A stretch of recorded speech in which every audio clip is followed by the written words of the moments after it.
Hello, I'm Amy Blaylock. Welcome to City Hall this week. A citywide policy regarding memorials on city property is now in effect. The City Council approved a resolution supporting the policy during its December 1st meeting.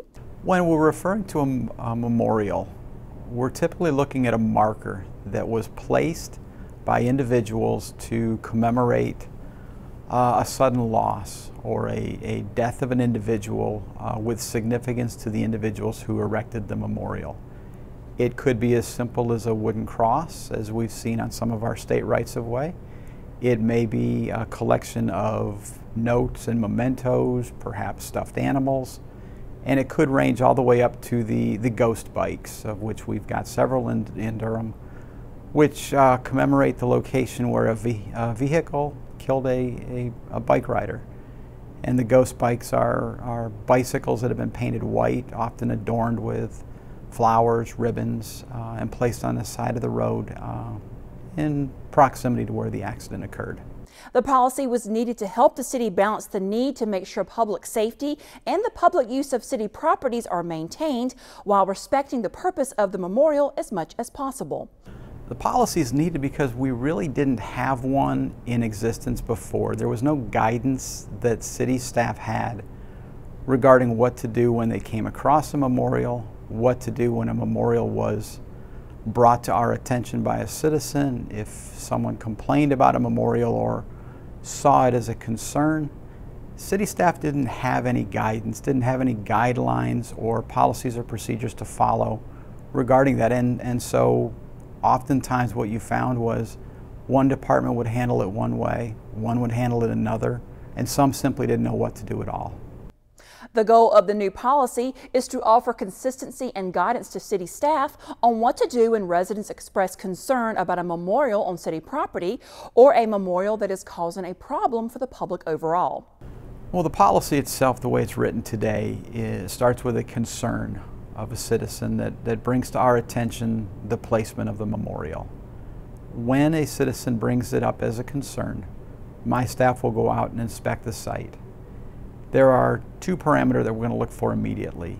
If the memorial is interfering with the public's use of the site, or if the memorial is in such a place that it is causing a public hazard, public safety issue, we'll remove it immediately. If the memorial is in a condition that it is not interfering with the public use of the site, if the memorial does not cause a safety issue, is not a concern to the public in that regard, we will allow that memorial to stay on site for 45 days. We will notify the individuals that erected it if we can find out who they are, and let them know at the end of the 45 days they are welcome to remove the items themselves, or we will remove the items, store them back at General Services, and allow them 30 days to collect the items. It may be mementos that they want to hold on to, that they want to have in their possession as a remembrance of the individual that they were memorializing. If a memorial does have to be removed right away, every attempt will be made to return it to the people who placed it there if identifying information can be found. If it needs to be removed right away, it will be removed right away and brought back to my office, where it will be stored in the General Services Department for 30 days. That will allow the individuals who placed the memorial to claim it. We will do everything we can to contact that individual to let them know that the items from the memorial have been brought back to our office. The General Services and Parks and Recreation Departments will be implementing the policy. Their decisions about how memorials are handled will be considered final. I think what's important to know about this policy is this is not the city's attempt to simply drive the streets looking for memorials to remove them. This is really driven by concerns that are brought to our attention by the citizens of Durham.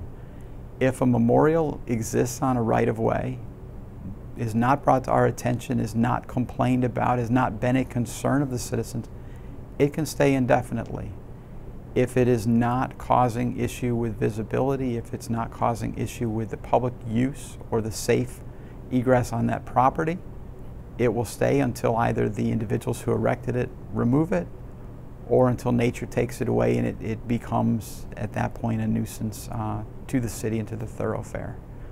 Durham Technical Community College will continue to provide environmental workforce development and job training services for the city. Durham Tech will be paid $150,000 to provide the curriculum development and training in environmental technology for approximately 80 residents from Northeast Central Durham. The training will help them gain the skills needed to seek and gain employment in environmental job markets. Funding is provided through a grant from the EPA. Anyone interested in participating in the environmental job training program is encouraged to apply to the city by December 15th. The 12-week program is free and will teach participants the skills needed to get full-time jobs in the environmental field, including assessment and cleanup. Classes begin on February 2nd and will meet on the main campus of Durham Tech.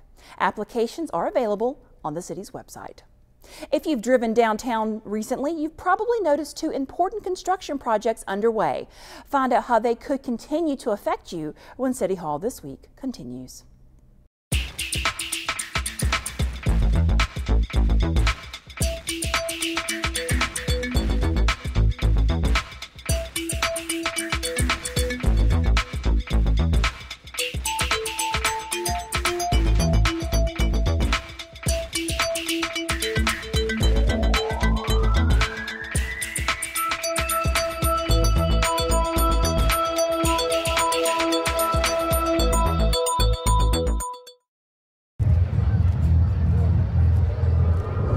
Looking for these? You drive buzzed. It could be one very expensive ride.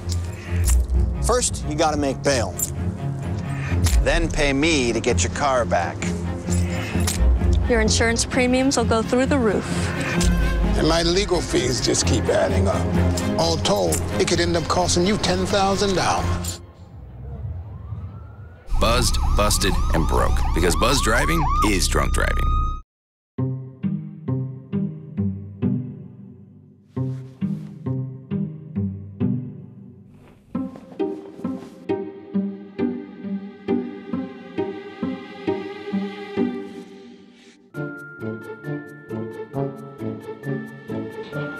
The smallest moments can have the biggest impact on a child's life.